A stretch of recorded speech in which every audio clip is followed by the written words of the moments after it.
Hi everyone, Christina here. Welcome to another card video at my YouTube channel. A few weeks back, I made a card using this stamp set for Mama Elephant. The stamp set is called Wish Upon a Star, and I really loved that card, except now I need a baby card. I'm going to a baby shower this weekend, and so I thought I would use another image from that stamp set and do a bit of watercoloring and create a baby card. So I'm using some Fabriano Artistico Extra White Hot Press watercolor paper. I'm using hot press paper today because I just wanted to have a smoother surface. And I'm stamping the image in VersaFine Onyx Black ink. This is a nice crisp ink and it's perfect for watercoloring because it's waterproof. So it's not going to bleed or smudge or smear while I paint. I'm also going to stamp the image on a little post-it note off to the side so that I can do a shadow study. I did this with the last time I used the stamp set and it worked really well. And I'm going to give you a little peek in behind the scenes. I actually created this card once already today, and I did not like how it turned out. The shadows were off, it just didn't look quite right, and it's because I skipped this step. I skipped making a shadow study so I could really work out beforehand what I was doing before going into the painting. So I really recommend, if you're having trouble with your shadows, don't skip this step.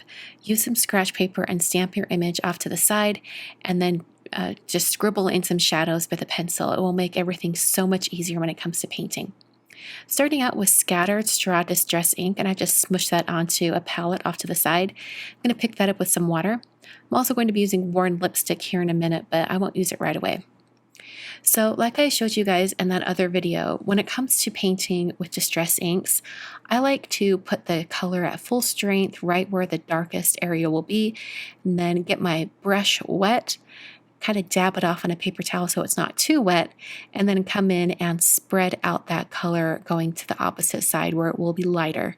This is how I prefer to get some really seamless blends with distress inks, and I really love watercoloring with these. In fact, like I mentioned before, I did paint this image once already today. I didn't like how it turned out.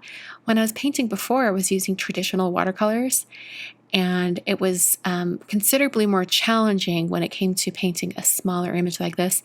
The distress ink, I think, is just a little bit more forgiving. It can move around a little bit more. It doesn't seep in and stain the paper as much. There's a little more time to move around and manipulate the colors.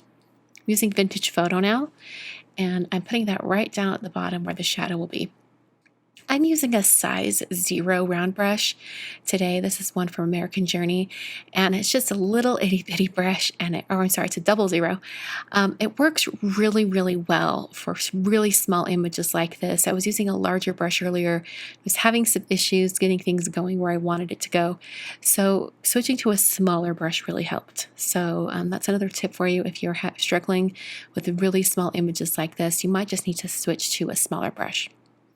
So I'm going to add some shadow down on the tail end of the bunny and kind of spread out this color coming off that one side.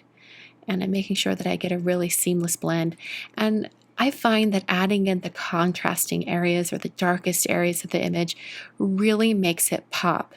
When it's all kind of the same value, there's not a whole lot of lights and darks, it can tend to look very flat and it doesn't look real finished. So it might be scary, I know it can be, but try adding in some darker shades for contrast.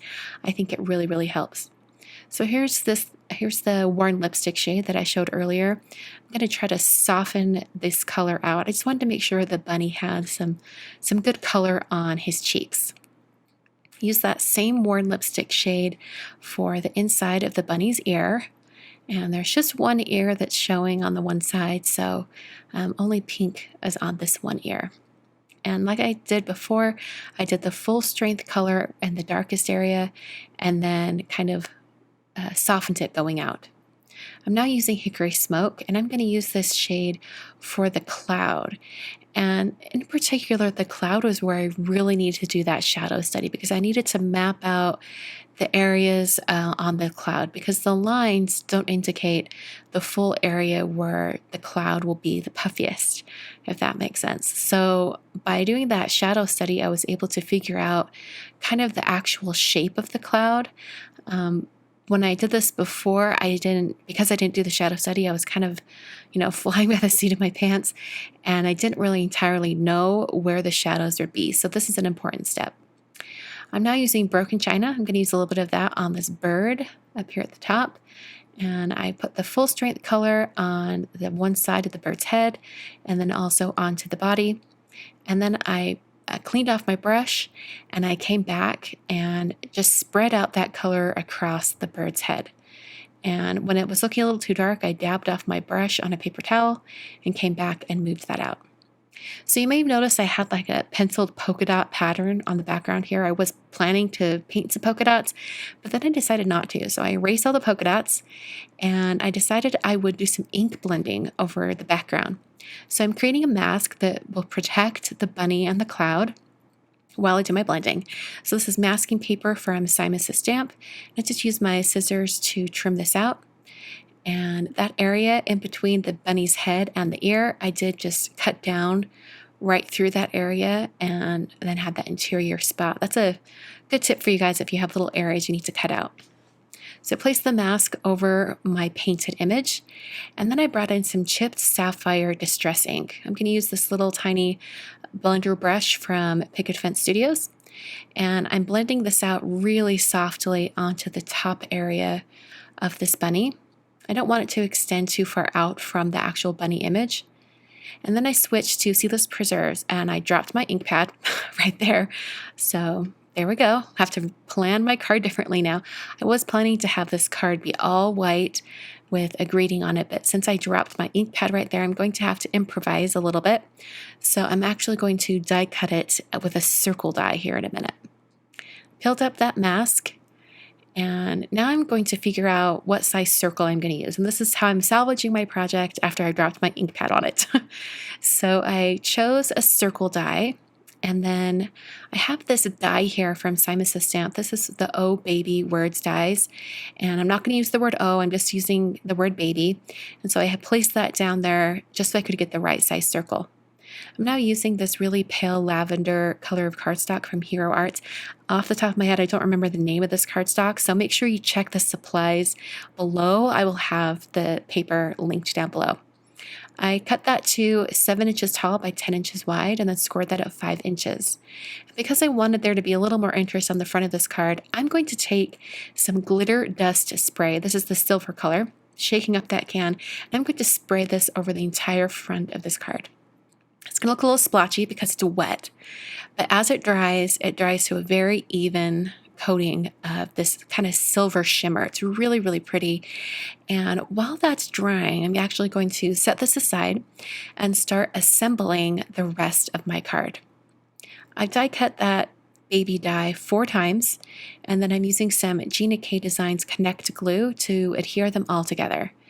And after I have all 4 layers all stuck together, I'm going to use that same adhesive on the back of this very thick die cut.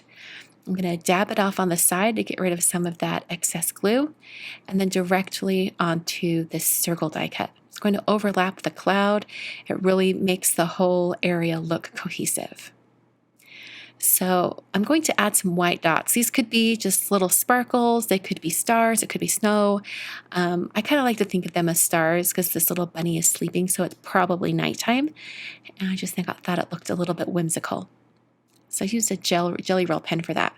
Now here's something I haven't used in a long time on a card. In fact, I only have white ribbon left in my craft room. I've given away all the other colors of ribbon that I had collecting. So white was my only option, but it turned out great because white was the color that was going to work best for this card. So I have this, I think it's about 1/2 inch wide satin ribbon, and I just cut that and tied a bow on the bottom. And then I put some foam adhesive behind this die cut circle and press that down onto the card front. So that finishes the entire card for today. I love that shimmer and shine from that glitter dust spray, and the purples look really, really good. I think it's interesting how that Seedless Preserves, when you use the ink at full strength, it's much more red violet, but when it's faded out like this, that pale lavender shade practically matches perfectly. I think it looks really, really sweet. Thanks so much for watching today. I appreciate you guys tuning in. Make sure you use those supply links down in the video description when you're doing your shopping. That helps support my YouTube channel. And I will see you guys in another card video very, very soon. Thanks for watching.